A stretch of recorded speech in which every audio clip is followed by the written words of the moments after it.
I think pressure is completely made up. I don't think it actually exists. It's something that's created within our own mind. You're putting your body under significant strain as a professional athlete. You should probably expect that something is going to happen. Your performance is not your identity. It's not who you are. It's not where your worth comes from. I think so many kids feel like their sport is their job now, which is so sad. I mean, with the kids that we coach at Pop and the kids that I coach, like actually in game, man, we really do just try to have fun.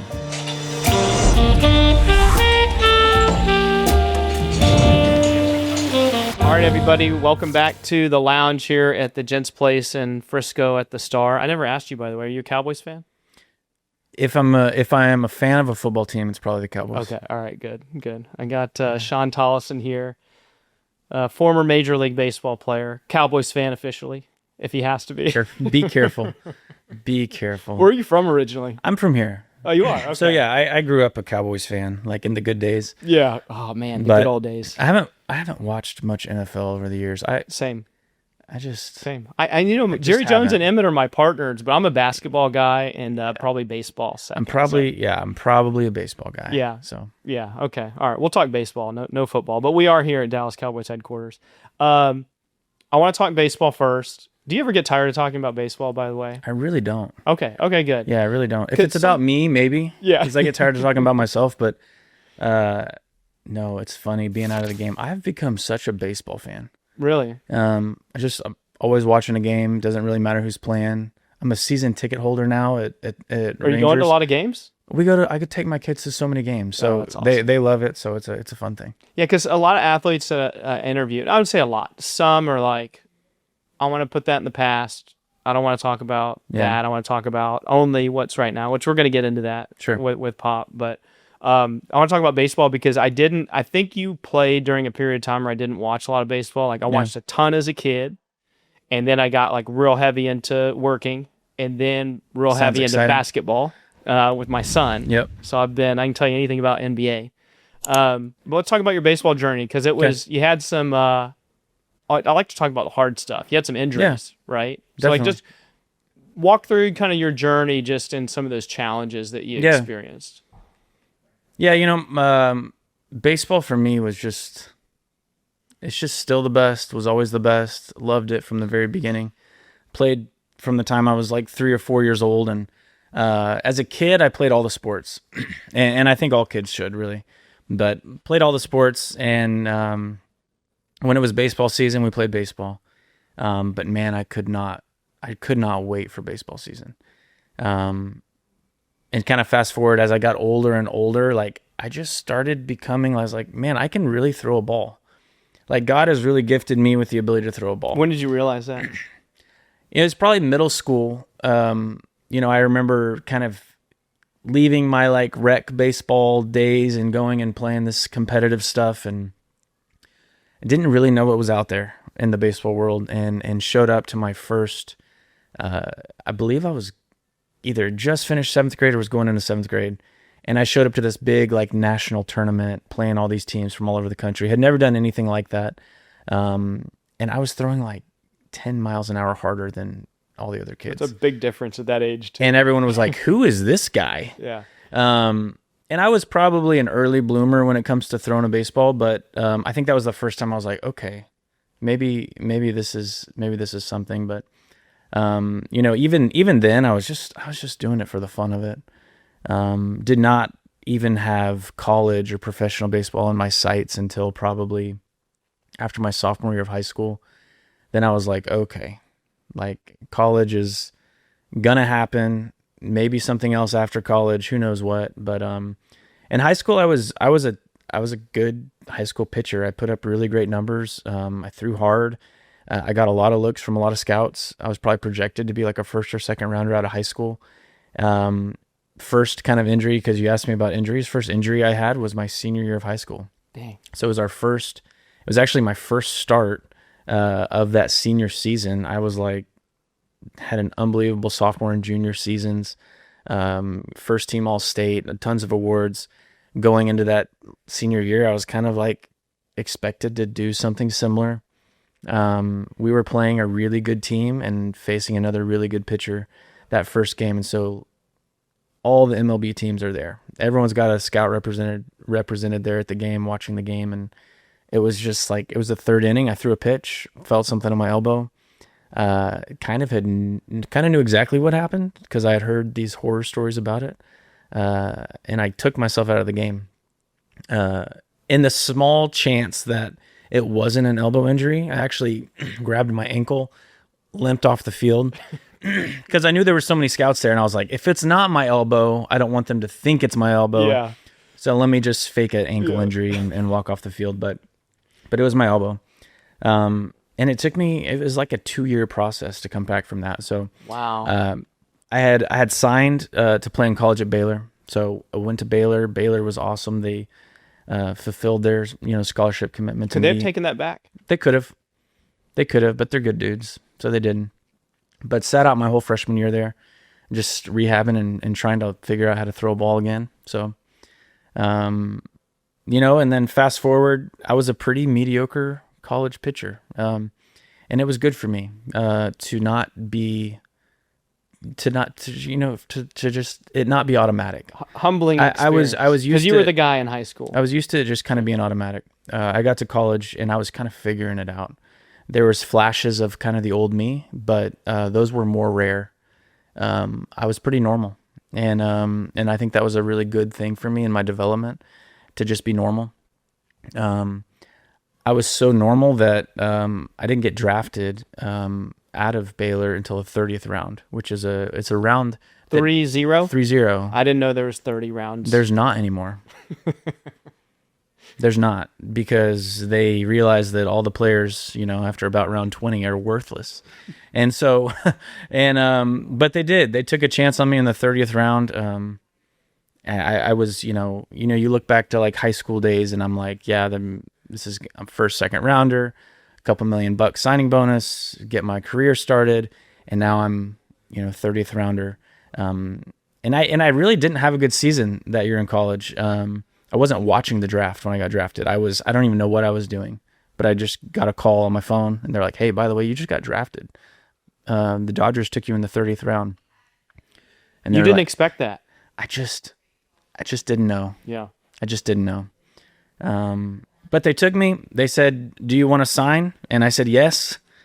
And they said, do you want to know what the signing bonus is? And I said, sure. And they said, we can give you about $1,000. And I said, okay. And I paused for a second. I had been dating who's now my wife. We had been dating since we were 16. So all the way through high school, we both went to Baylor. And it was time for me to propose. And I knew, because I had been shopping, I kind of knew how much an engagement ring cost.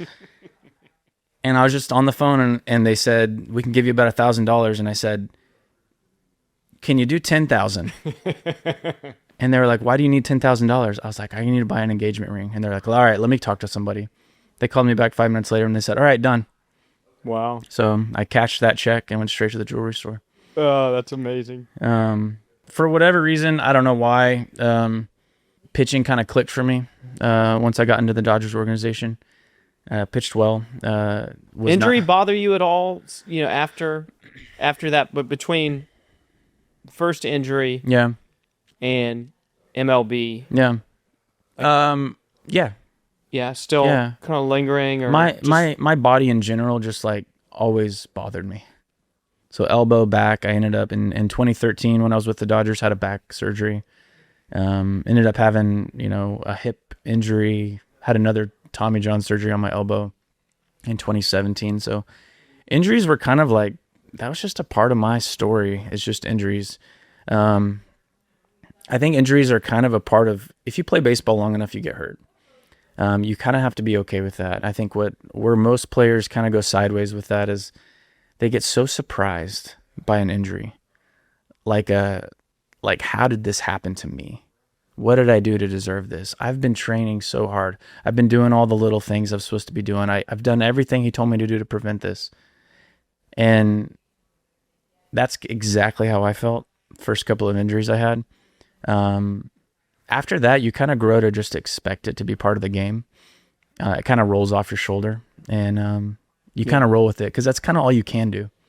One of my favorite quotes is, if you change the way you look at things, the things you look at change. Yeah. It reminds me of that. Is like, you're putting your body under significant strain as a professional athlete.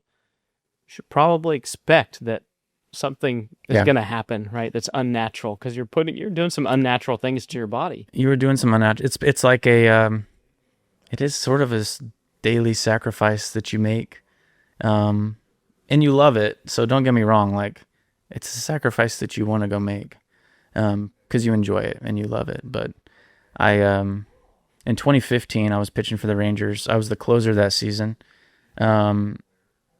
As a closer, you kind of just, if it's your moment to go in, you go in, and you're sort of expected to just be good to go.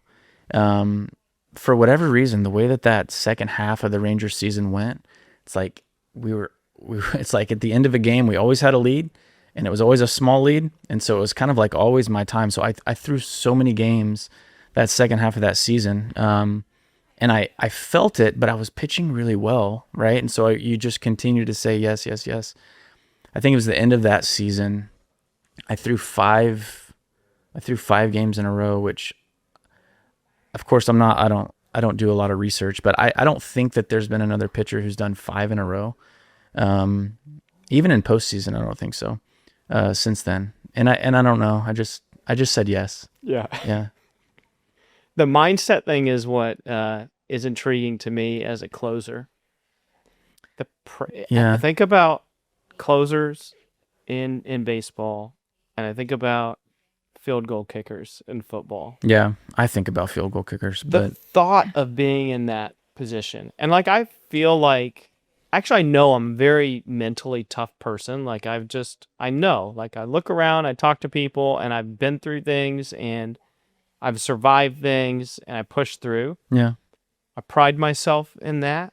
And then I think about being in your shoes with millions of people watching and a small lead. Yeah. And then doing it over and over again. How do you prepare for that? I think I get to coach a lot of young kids now. So, like, we get to have these types of conversations. I think the more and more I like reflect on my experiences as a player, and especially as like a, like high leverage situation, late in the game pitcher, I think pressure is completely made up. I don't think it actually exists. I do think it's something fun for like people to sit around and talk about, or like the closer role, like closing out the game, the last inning. I think commentators like to talk about it. Like, this guy's got it. He's got the mentality for a closer. I do think pressure's made up. What do you mean by that? I don't think it doesn't exist. It's something that's created within our own mind. When I pitch, I feel I remember myself pitching. I feel calm. It's funny, we've our local high school, that like with the school district we live in, is doing really well in like the high school playoffs. So we've been going and supporting them and watching games. I've been taking my boys with me, and like watching the parents lose their minds in the stands, and like the amount of stress and anxiety and pressure that they feel because their kid is out on a baseball field. It blows my mind. I feel like when I watch baseball, whether it's on TV or it's a close game that I'm coaching my own kids in, or I'm watching one of these highs, like, I feel very calm. Like, I never feel this elevated heart rate. I just like watching it, and I think I feel calm because I'm not in control of the situation. You can only control so much. You can control the inputs, right? But you can't control the output, can't. The outcome. You really can't. When I was, so I like to tell this story about my major league debut because, like, I pitched in the major leagues for like a decent amount of time, but not the longest, most awesome career ever. And so like a big moment in my career is like, there's like a handful of big moments, and one of them is your big league debut, right? For anybody who makes it, that's a big deal. My big league debut was awful. I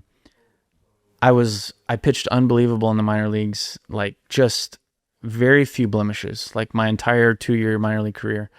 and I get into I make my major league debut. We're pitching. I was with the Dodgers. We're playing Philadelphia, in Philly, and we have a 5-0 lead going into the last inning. So they put me in, and I go out there. I end up walking the first 2 batters I face, and then Don Mattingly, who was the manager for the Dodgers at the time, he comes out, grabs the ball out of my hand, takes me out of the game. So like my whole, like, you dream your whole life for this one moment, and that was it. I walked 2 guys and I'm out of the game. It's kind of like, I feel so sad for like Olympians that you watch, like, they trip coming out of the blocks or this moment, because you know how hard they've trained for it. years. For so long, and they get this one moment. Yeah. And it sort of felt like that for me at the time, because you don't really know that you're going to be given another opportunity. And like, thank goodness that I was. But after that game, one of the older guys on that team came up to me, and I think he was just trying to have some small talk with me because he knew I was feeling down. And he had just asked me, he said, "Hey, which sport do you think has the greatest home field advantage?" And so I was thinking about it, and you think about football or basketball or baseball, or I think eventually I said golf. And he's like, "You can't say golf." And I was like, "No, golf, because if you've got like this home course, you know it better." And he's like, "No, you can't say golf." But we were talking about it, and he's like, he basically told me like home field advantage is something that doesn't exist. Like it's something that we kind of make up, right? There's nothing happening there. Right? It's like the field is the same, the court is the same.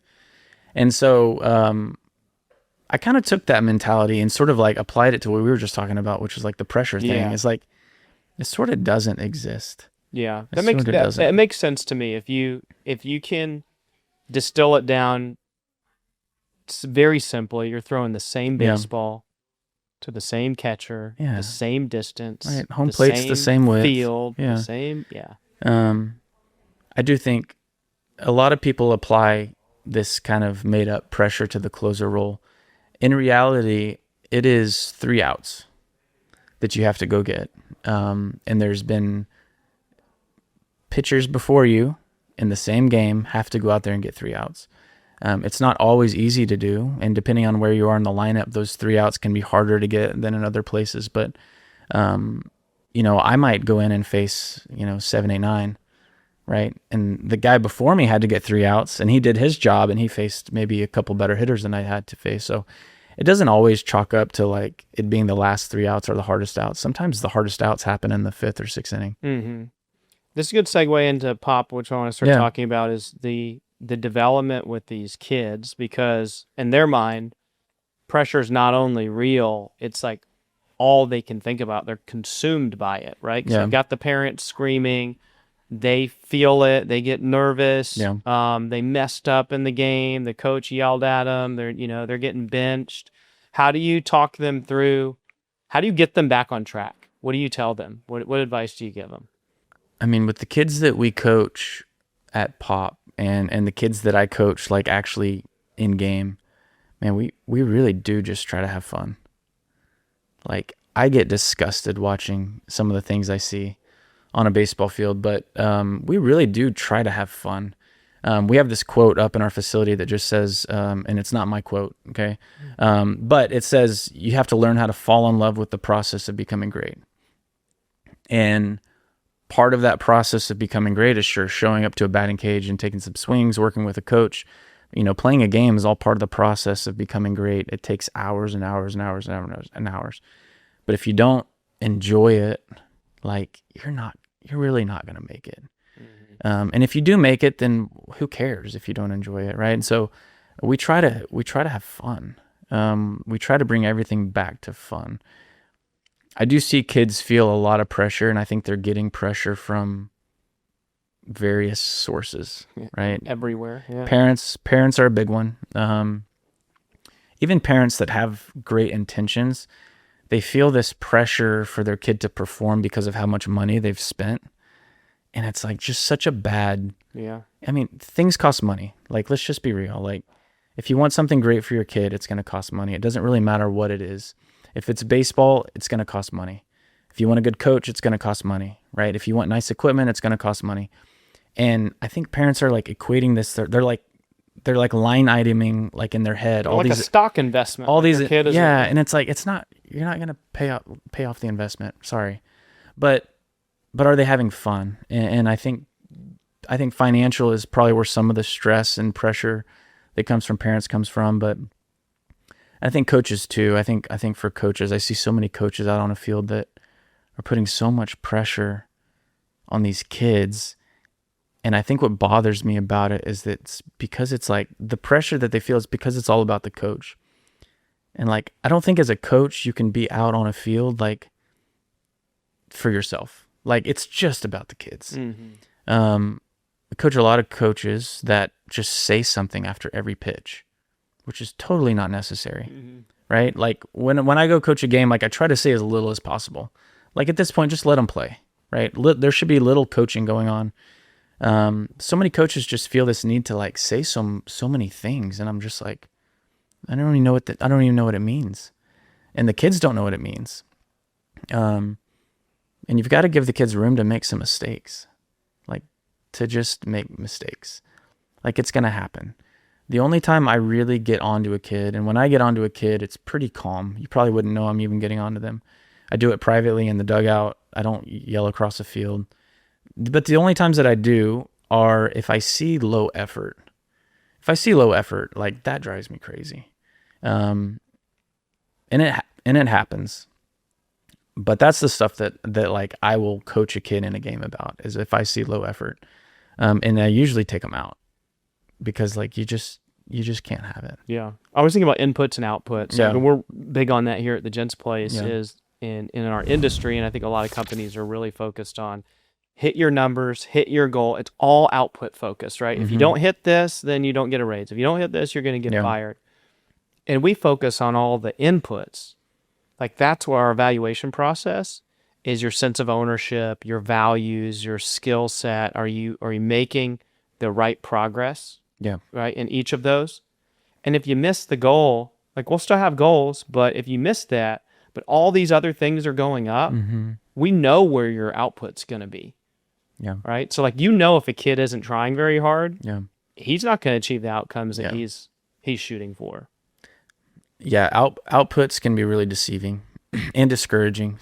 Sometimes they can be encouraging too, but at some point you want to see outputs. But like prime example, so like in youth baseball, like there's this app called Game Changer. I don't know if they use it. I think they use it in other sports, but like it's so good. Like it's like a scorebook. It's like this digital scorebook. It keeps all the stats. It scores all the games. Parents can watch video. Like it's pretty cool.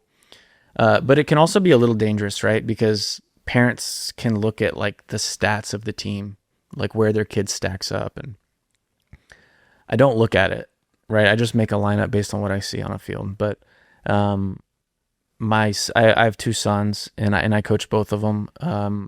One of my sons just finished third grade, and so we just played his last game of the season. And he was like, "Dad, can I look at my stats now?" And I was like, I don't know. He's like, "Please let me look at it. I just want to know everyone's numbers." And he's a very smart kid. He's very good at math. He's very good with numbers. He could tell you every batting average, home run leader in MLB right now. So he loves it. And so I was like, all right, let's pull it up and look at it. And we're looking at it. And I think he was expecting to find his name up at the top. Yeah. Right. We're scrolling and we're scrolling and we're scrolling. And we get to his name. I think he hit like 220 on the year. And he's like, 220? That's not right. Right? And I was like, do you feel like you did better than that? And he's like, yeah. And I was like, I feel like you did way better than that. I was like, you had quality at bats. You struck out only one time all season. You had tons of walks. You hit the ball hard. Right? You put the ball in play every single time with 2 strikes. You know what I mean? Like you look at all these different stats it gives you. Like his inputs were awesome, off the charts good.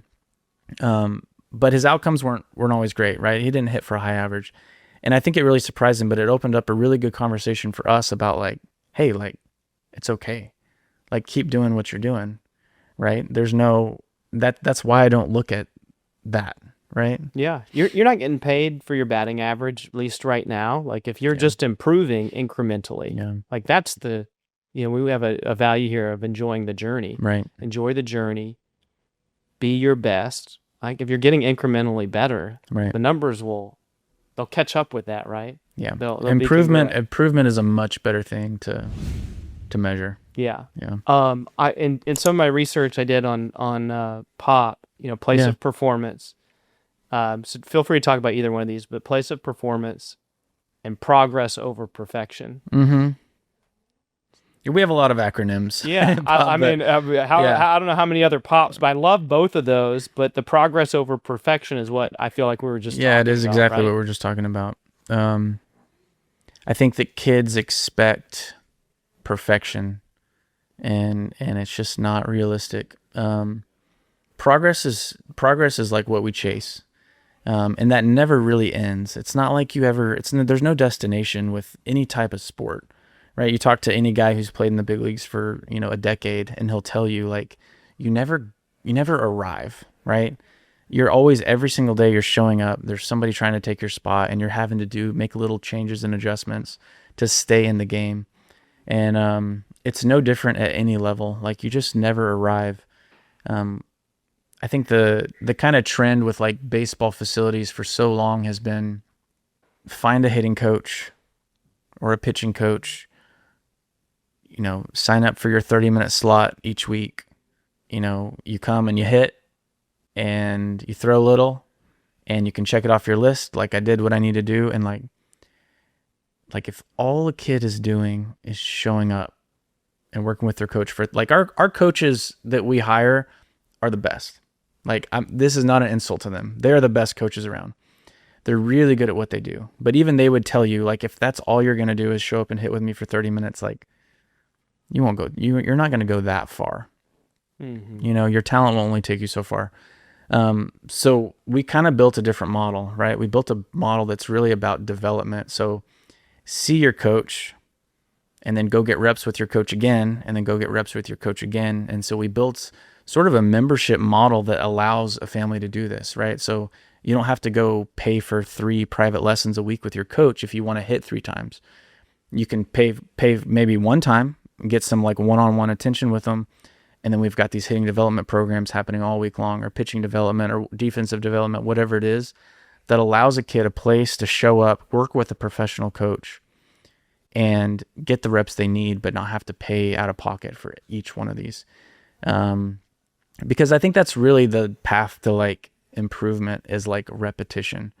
And if we can, we've sort of created this model that allows a kid to get repetition with a professional coach. I've always wondered this about baseball versus basketball. It's really easy to get reps in basketball because you can do your training session and then an hour later be at the downtown Y picking up a game. Yeah. You could be out of town at the Y, and my son and I travel all over the place. And we're going to the downtown Indianapolis Y when we're there for Final Four and getting in these good runs.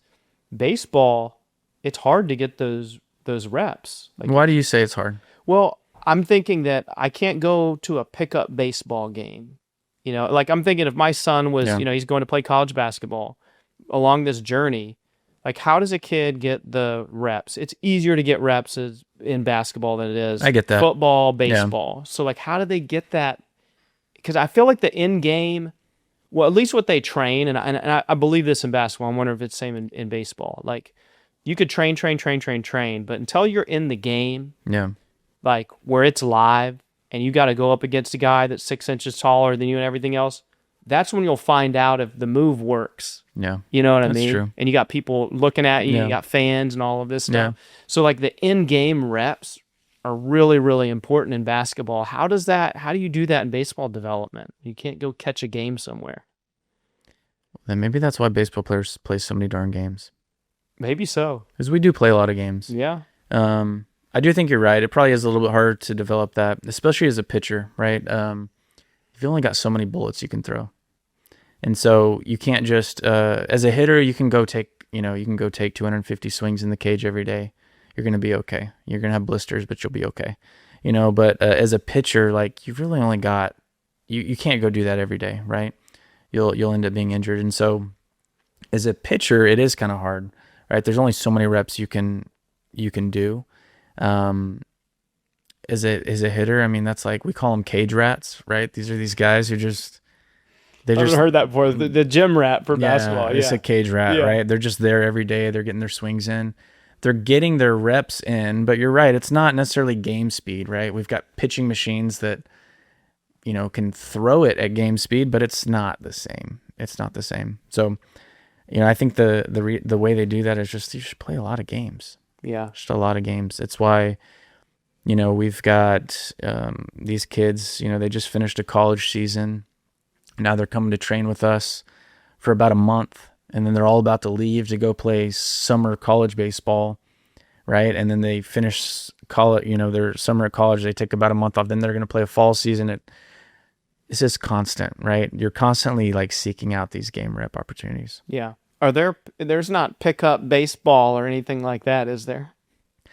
I wish there was. Hey man, maybe you could start that. I kind of actually did start that at one point. My kids were young, and I did not want to put them in. I didn't want to sign them up for baseball at like 3 and 4 years old, 5 years old. I was just like, until he can catch a ball and hit a ball, I'm not paying for him to play baseball. Mm-hmm. Like, we'll just figure it out.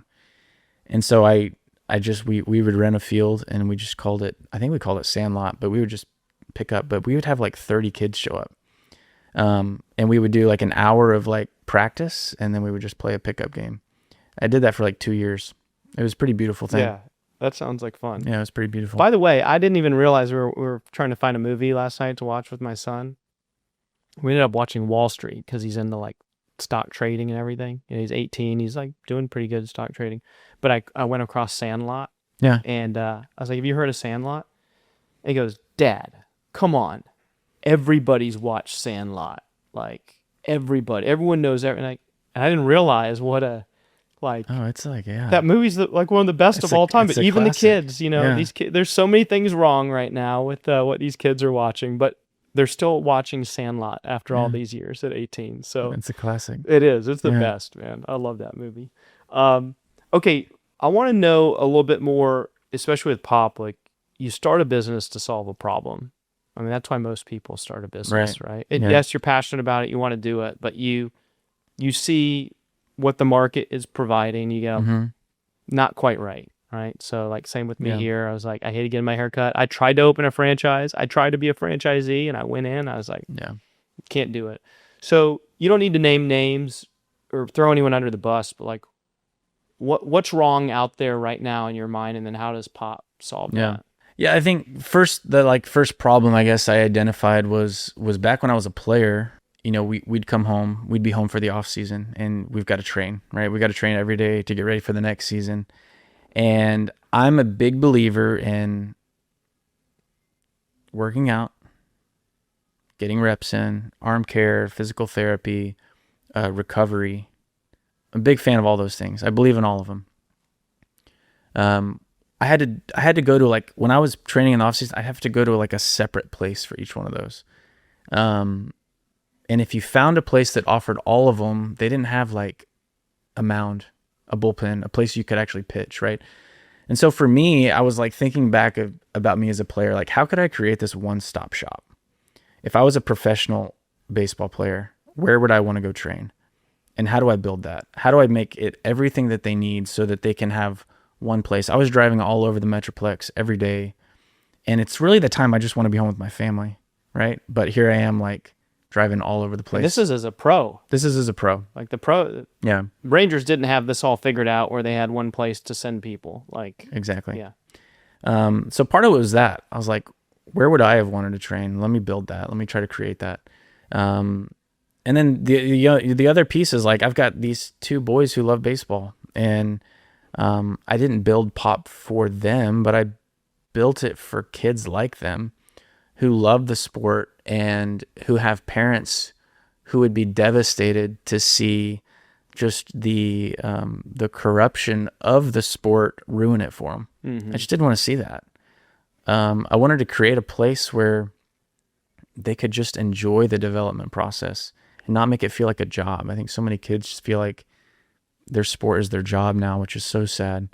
So I wanted to create a place like that that's fun, that's engaging, but you get top-notch instruction and coaches that build your confidence and not tear it down. So I wanted to create that, and I wanted to create a place where, you feel like you belong. So we see this because we're a membership model. Like we know your name when you walk in, right? We see you all the time. The coaches all know you, right? We're high-fiving. We got handshakes. You feel like you belong. And so when you look at development, if you see the same person over and over and over again, it's a lot easier to coach them, right? Because you know their strengths and weaknesses. And same goes with like our mission at Pop is not just, our mission goes way beyond just sport, right? We're trying to develop the whole person, right? Even spiritually. And so like from like a discipleship standpoint, like if we're trying to make disciples, if we see you like a couple times a year, or you and your dad rent a cage, once every couple months, like that's hard to do. But when we see you 3 or 4 times a week, which is really where we see kids a lot, we get to know them and we really get to pour into them. It's a facility where you don't feel, there's not teams practicing in there, right? We're not overrun. We're not overcrowded. It's just a place filled with kids who just want to get better. I love that. Which is really cool. Well, we talked about identity last time we talked too, about, that a lot of these kids, their identity is a certain ranking, or I'm at the top of the Game Changer app, or I'm the starter, I'm this or that. But from a faith standpoint, having these kids grounded in being a child of God, right? That's your identity. And I think like your faith in particular probably helped you significantly more than anything else when you're closing and saying there's no such thing as pressure, right? Because like your identity is not wrapped up into whether you close that game out properly as a human, right? You want to, right? You're paid to do a good job. You definitely have that desire, but your self-worth is not wrapped into what you did this tonight, right? Like life goes on. Yeah. I think the identity thing, kids identifying with the sport they play, is happening younger and younger and younger because they do spend so much time practicing it and touching the sport. And we're a reason that they're touching the sport so much. Like we've created this environment where we want them up there all the time. So it's really important for us to reinforce this idea that like, hey, like your performance is not your identity. It's not who you are. It's not where your worth comes from. It's just something you get. It's not who you are. It's something you get to go do. And that's really like, that's the mindset shift that's required to really, to be the best and it not to take over your life. Is like to understand that this is just something that God gifted you with. And because he gifted you with the ability to do it, what a shame it would be to not go work so hard at it and to further develop it. And so that's like, those are the types of conversations that we steer with the kids that we train. I love that. I love that. And I don't know if it's the same way in baseball, but in basketball, you have rating agencies in elementary school and middle school. And I know some of these guys that own the companies that are rating middle schoolers, the number 1 fifth grader in basketball in the country. And whether we talk about all day right or wrong, but like I would want to send my kids to a place like Pop where I know the focus isn't around putting a label on you based on your performance, right? Like I don't want to turn my kid over to someone who changes their identity anything other than what the truth is, right? So I love that you said that it's something that you're doing. It's not who you are. Exactly. We try to. This is the hard thing to teach kids is like this. We see them with such a tight grip on everything, right? They're pouring so much of themselves into like sport, right? And they hold on to it so tightly. And we're trying to take their hands from this to this, and we want them to walk in. Like we want them to walk into Pop with like open hands. Like I'm here.